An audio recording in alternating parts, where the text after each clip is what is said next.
All right, guys, here we go. Picks and bans, game number 1, Samsung Ozone versus Team Dark. Let's do this. All right. Well, they're taking a moment to discuss their bans. I guess they don't have a... Well, they probably weren't doing it for that. There's a Z ban against Dade. Okay.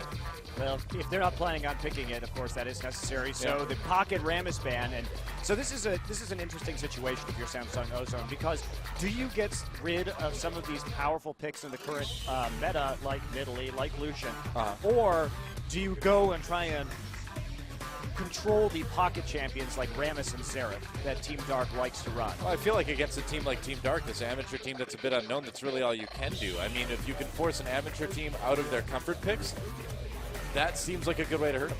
Yeah, well, they've got one ban left, but Nidalee's still up. And the Elise ban coming from the Ozone side. Well, she's just very strong right now. So Nidalee actually banned by Dark, so taking some traditional red side bans and applying them over to the blue side. So I guess PLLS not comfortable in either Nidalee or Zed, which surprises me a bit because PLLS has liked running long-range mages. So the fact that he can't play Nidalee or isn't comfortable on it comes as a bit of a shock. And there's another pocket Alistair for Guy Bao. That's going to allow him to pick up the Lucian, but you have to feel that Ozone's okay with this. I mean, it was their sister team that had a big Lucian play. It wasn't them until recently. So you know they're okay with getting around the Lucian. Ezreal's still a very strong pickup. There's the Annie and maybe a Mundo. Maybe Mundo. If you haven't been watching Champions, we are still on the 3.13 patch. Yes. And to update you, Sivir and Heimer reworks are disabled, as are Olaf and Syndra for bugs. This will be the same patch, the same global bans and disables will be used in IEM Cologne as well this weekend. So thought we were going to see the Annie Riven there for a second. That's been a really popular combo these days. Said the Nunu, quite popular in his own right. 2 picks over to Team Dark. I'm a bit surprised that Danny's going to play Nunu, but it's not necessarily his style. Lee Sin and Elise, no, and he just tends to flourish with champions that let him show off his mechanics. Yeah, he is a bit like Watch in that way. Although Watch's zoning with Nunu ultimate is very good. But that's true. I mean, you can make plays with Nunu, but not exactly in the same way. He's not exactly the most maneuverable champion out there. He just doesn't reward good mechanics like some other champions do. He's relatively straightforward to play. Doesn't have, Consume is in Blood Boil. One of them you're probably not going to use in the middle of a team fight. The other one you just kind of put it on and run around. But there's the Jace coming in. So and the Lucian, solution. Jace. Yes, the solution, the Sona Lucian lane. This is a pure poke composition coming out right now from Team Dark. So they're going to try and push down the towers early and abuse this range. But now by taking Jace so early on, they've shown their hand. Yeah. They've shown their hand here. And this could be dangerous. I think him taking the Caitlyn probably going to be likely in this long-term Caitlyn player. And makes sense. Well, or you could take the Ezreal. We did see the Nunu paired with the Ezreal yesterday, so. Also, we know Dade, mid-Ezreal is something that he does. Yeah. It's never for sure where that champion is going. You're talking about Samsung Ozone. Yeah, so this could definitely be a pick that they can decide where to go with it later on. Well, they're going to grab the Shyvana. So the Nunu, again, we see the Nunu-Ezreal combination. Not exactly ideal in terms of damage output with a more caster-oriented AD carry.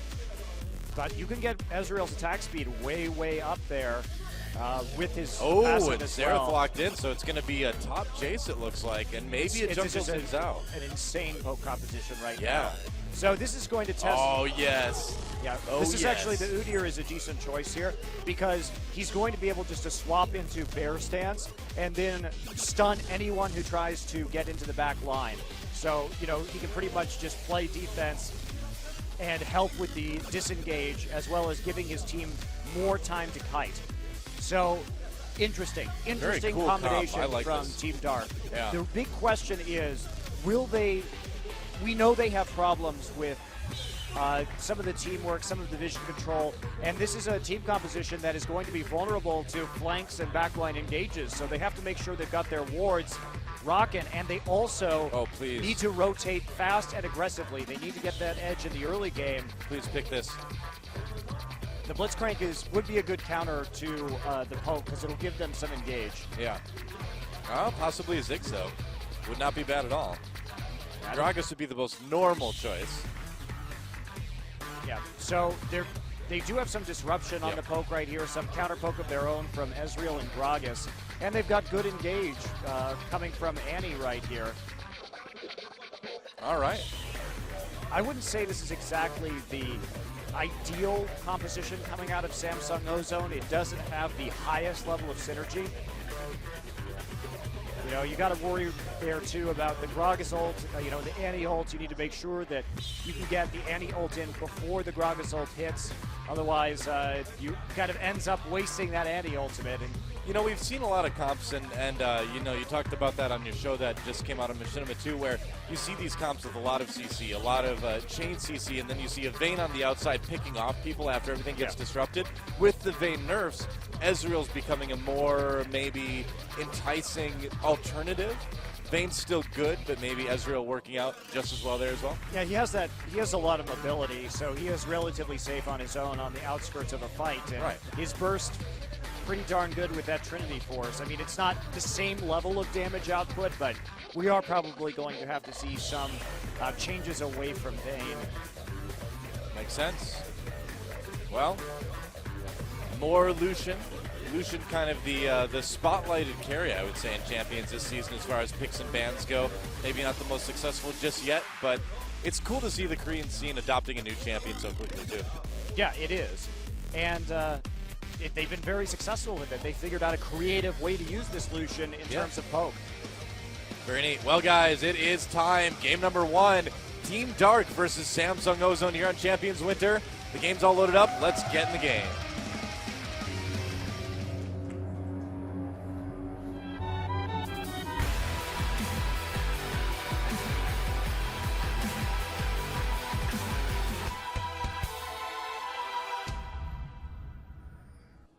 Looks like OGN is working on a Popstar Flame skin. That intro. Here we go, guys. Group C, set 1. Team Dark versus Samsung Ozone. Champions Winter with Joe and Monte Cristo. Thanks for watching us, guys. Or watching the games anyway. You can't see us right now. You can only hear us.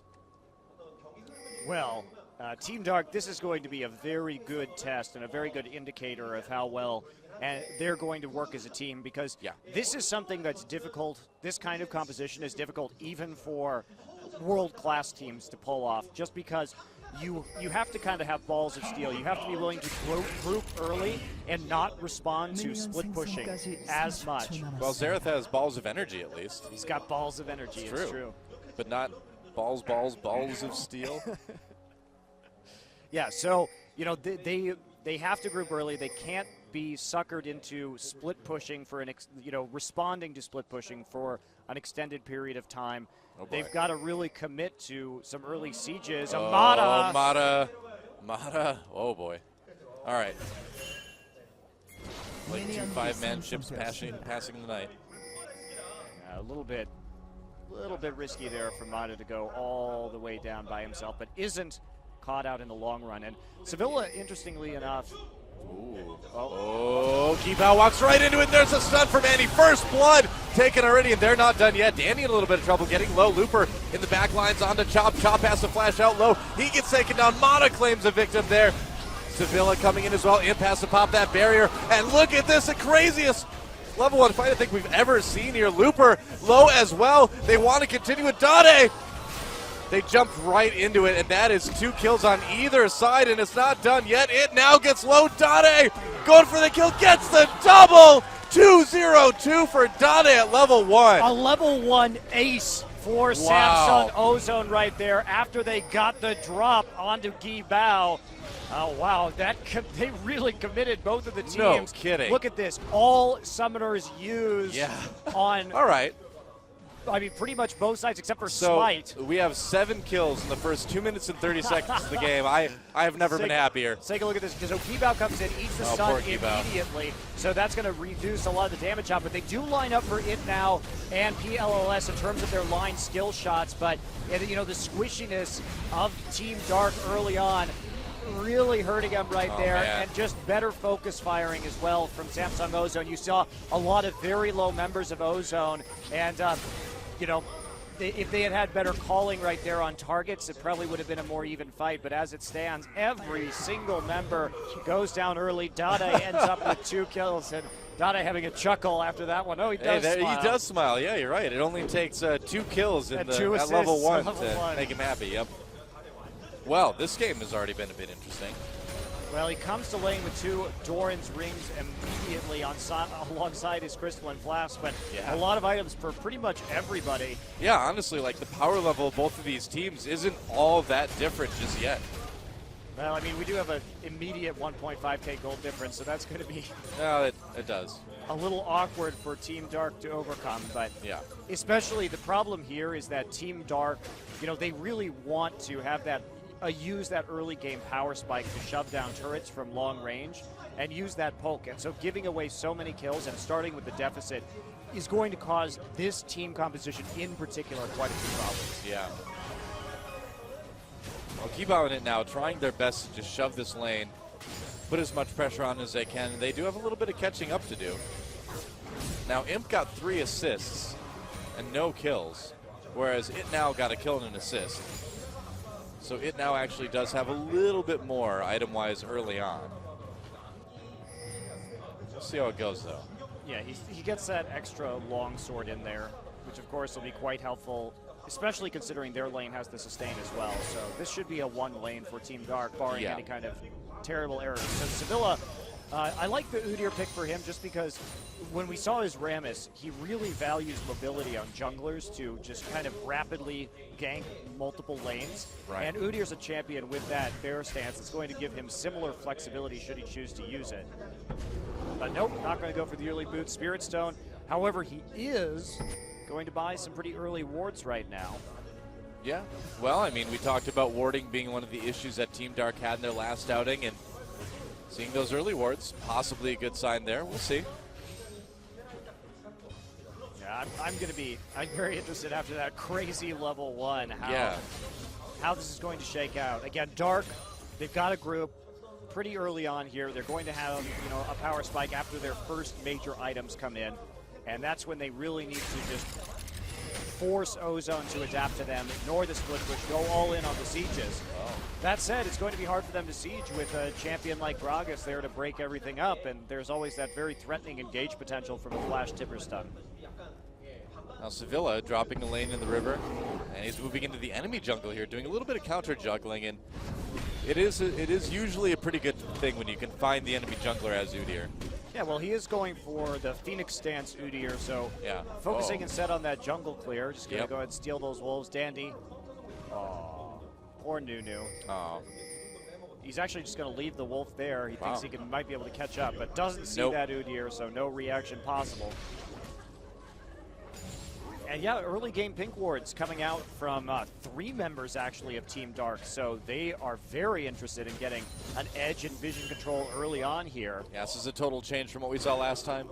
Yeah, it was, in the last time, it was a lot about their late game because they just couldn't maintain control over Baron compared to Najin's shield. So that's what I'm really going to be looking at as we move on later to see if they fix some of those errors. See, Keep Out coming back up through the river now. And the lane. The top pushing a little bit more into Ozone's favor. Dandy comes in. Gets that consume smite steal on the Wraith. That's his root, dude. Yeah, Sevilla didn't have his smite up. So here's a teleport coming in from Xerath, though. That's right. Ibn Mata might be in a little bit of trouble. Oh, man, but Keep Out just gets lit up immediately. A quick kill there. And Mata takes one from the turret. Sevilla, turn around. Oh, man, Dade and Dandy coming in, though. They may be in trouble. Team Dark needs to be really careful here. Backing up Sevilla already very low. It now gets hit with the Gragas ultimate and gets killed. And that did not go well for Team Dark. Not really. No, and they've got to be worried right here. I mean, that was a really good decision coming out of Samsung Ozone. They, with the teleport coming in that situation, to run through turret certainly saved Imp's life, and a strong and quick reaction from Dade and Dandy as well. Taking a look at this again, so they see it with the minion wave, actually. They see the Xerath coming in from behind, make a decision to run through the turret. Mata sacrifices his life. Imp just pops over the wall right there, and Dandy and Dade just lying in wait, so it allows them to turn around. Dade actually gets looks like a double slow there with a body slam flash, so good little play by him. And after seeing Dade's incredibly humiliating performance on Gragas at Worlds, it's nice to see him actually look like he's more comfortable with the champion now. Yeah, 2-0-3 already after that insane level 1 and then a little bit of action. So looking much, much better, though. It is true. And Team Dark, 8 minutes in and already about 2,000 gold down. It's things have gone better. Right, and now Looper just being a menace here. Yeah, thinks he's singed. We'll pop that ultimate, though, but go ahead and take Golms that way, too. Yeah, all right. It's just good to lay down the pressure early on, dictate some of the jungler's actions. Yeah. But Sevilla really focused on farming with that Phoenix stance right now. He's just trying to get it as tanky as fast as he can. And, you know, I like this with this team composition, at least in theory. Had the disastrous level 1 for Team Dark not happen, because if they can get that Udyr tanky, then they're going to have a lot more tools to prevent an all-in while the rest of their champions siege. Right. And considering that they've got strong lanes, you know, they have a couple of these long-range champions able to safely farm. As I say that, Dade tries to all-in PLS. PLS has no mana, though. PLS has no mana, but he is able to get one final to clear it out. Uh-oh. Oh, close call there. Got the flash out of him. Wasn't bad. Now Mata a bit threatening at the moment. He's got Tibbers available. He's got flash available, too. And with that lead in lane that they have, It Now and Kibao need to be really careful. Yeah, it's time for PLS to go back. Needs to pick up some more items, so he's not really going to be able to go toe-to-toe with his Gragas. You know, he doesn't have the Ignite. And Chop is in big trouble here. Has to run away, sees Dandy come down. There's a power slam, but Chop, will he get back? Yeah, he will in time. Oh, but here comes Dade on Gragas. Chop still on the run, a little bit of damage. Just a body slam, gets flashed out of. Knocks away Dade, but here comes Dandy with the flash snowball coming in. They've slowed him down enough, and Dade claims another kill. Dade just looking so much better than we're used to seeing, but, you know, interestingly in this bot lane, or duo lane, I should say. Oh, It Now. Oh, man, Imp coming in, making the plays. There's a barrier. Ignite ticking away. It Now barely lives through it, but Mata comes in for the bloodthirsty support kill. Trades life, but it's worth it. Imp goes down to Sevilla, though. This game is just an absolute brawl now. 15 kills in 10 minutes, so it certainly is a bit of an overextension right there from Imp and Mata, and a nice reaction from Sevilla. Going to go ahead and clear the lane. While he's at PLS, still having some trouble. Dade has his Ignite up. PLS has to be really careful. Yeah, I think... I mean, it's just Dade, look at it. He already has the Chalice and the Phoenix Codex. I mean, when he goes back again, it's just these huge amount of kills that he's gotten early and pushed him over the edge in terms of his items. Well, PLS even picked up that Cage's lucky pick, too, to try to get a little bit of gold back, being down on CS, being pushed back to turret so much. Yeah. We need more than that, though. It's not looking too good for Team Dark in game 1. I mean, it's hard for even a good team to come back after a level 1 like that. And Team Dark, their hope here was to have a controlling early game and mid game with this like very poke-oriented team composition, but they're just not going to have as good of a power spike right now. Yeah. Well, and nothing really stopping them from taking Dragon as well. Kibao had to flash there to get away from Looper. Looper coming in again. Kibao overextending. There's a crescendo. Looper does get slowed up, but I don't think it's going to help Zona. No, Kibao goes down again. 0-4-1, and Looper, can he just walk away from this? He's going towards Sevilla in the river there, and he's going to get stopped up. Dade coming in to try to save the day. He does have his ultimate available. Stops Sevilla for just a moment, but there's a bear stance onto Dade. PLS coming in, but everyone's going to get away. Looper looping down to the river for that escape. So I really like the decision-making that we saw right there in terms of how to rotate lanes. So if you look at it, Looper, of course, against this kind of double AD composition, picking up the Ninja Tabby quite early on. So that was what was allowed him to kind of all in It Now and Kibao solo like that, was because he nearly has that Sunfire Cave. He was reducing the auto attack damage early, and so really, you know, It Now not that much of a damage threat to this very tanky Shyvana. And so when they rotate her into the duo lane, and then they were able to take the Dragon as well by having their duo lane on the bottom side of the map. So this the itemization, I think, factoring into their rotational decision-making right now, and it's allowed them to get more objectives. This is smart play from Samsung Ozone. Oh, yeah. And if you're Team Dark, you know, what do? I mean, with a comp that's supposed to siege, if you can't siege, there's really not a whole lot you can do. I mean, Lucian, not exactly the highest damage carry either way. Looper going under turret. 1v2. Yeah, getting some of that damage down. Yeah. Well, uh-oh. Ozone looking for that blue steal. Mata hiding right there, but they know how many people are there now. Well, yeah, the map is basically Ozone's at this point. We see the bot lane from, or the duo lane rather, from Team Dark having to back off already. Dade gets that blue buff steal.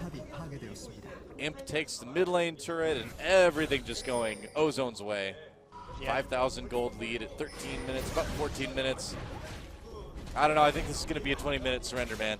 I don't see this going too well. Although I will be surprised, actually, if Team Dark surrenders, because they aren't the type of team to surrender. It's not just that. It's that they don't get a lot of opportunities to play against pro teams. It's true too. And you know, I'm sure they may have been getting a bit more in terms of scrims, but that said, even if they're losing, the opportunity to play and see what the other team does and how they react to what you're doing on the map may be valuable. That experience is probably valuable in and of itself. That certainly could be.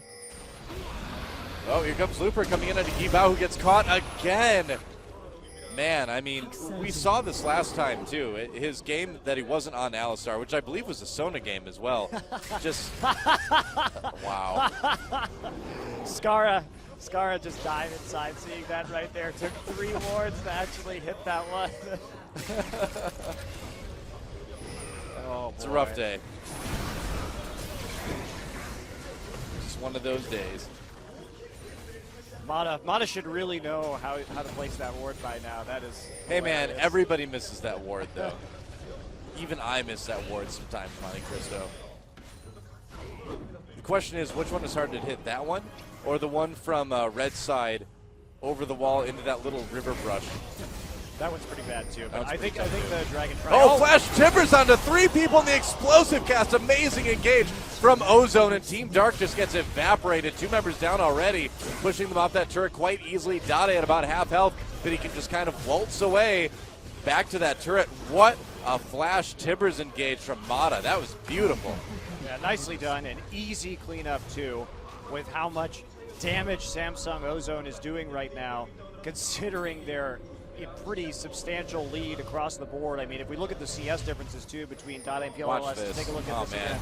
So there we go, hitting 3 members right into a body slam as well. So absolutely melting people, and then the burst coming out of Gragas really helping to mop up that team fight. Dade gets a parting barrel off right there and just turn back and take the turret. Yep.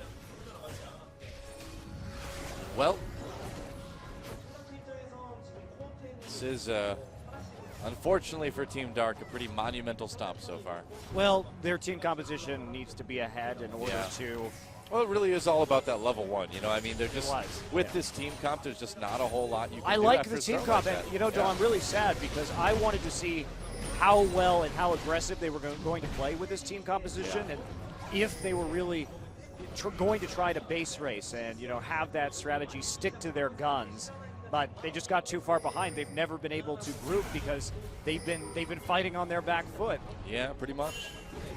Oh, PLS gets caught against the village. Stunned. Makes it out. Not Xerath. 1-3-2 for him. It now has to back out here. Barely gets away.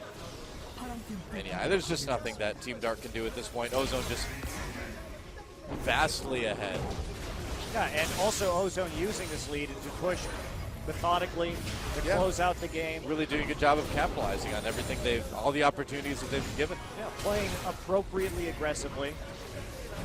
And they'll just take out the turret, shove the lane, and back off. They can clear up the jungle, I suppose. They've got the good ward presence right now on the blue side jungle of Team Dark. There we go. Yeah. Cleared out with the True Shot Barrage.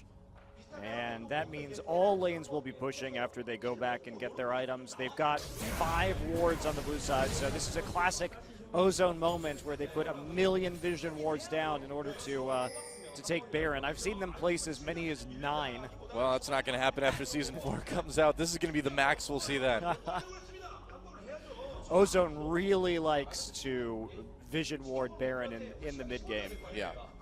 But they're quite good at it, and it usually results in them actually taking that objective. Well, speaking of objectives, another dragon. This is going to bring it to about a 10,000 gold lead. Sub 20 minutes, just another massive stomp from Ozone. Yeah. I mean, they're making this group look quite easy. Yeah, they are. And granted, they don't have the hardest group. I mean, they have arguably the weakest group, in fact, in this tournament. And it'll be, as they will pretty much undoubtedly go into the playoffs, I'm curious as to how they're going to contest with. Oh, Gibao gets caught again. There's a flash. There's a crescendo just to get a win. True shot barrage. Oh, can Looper finish him off? Yes, he can.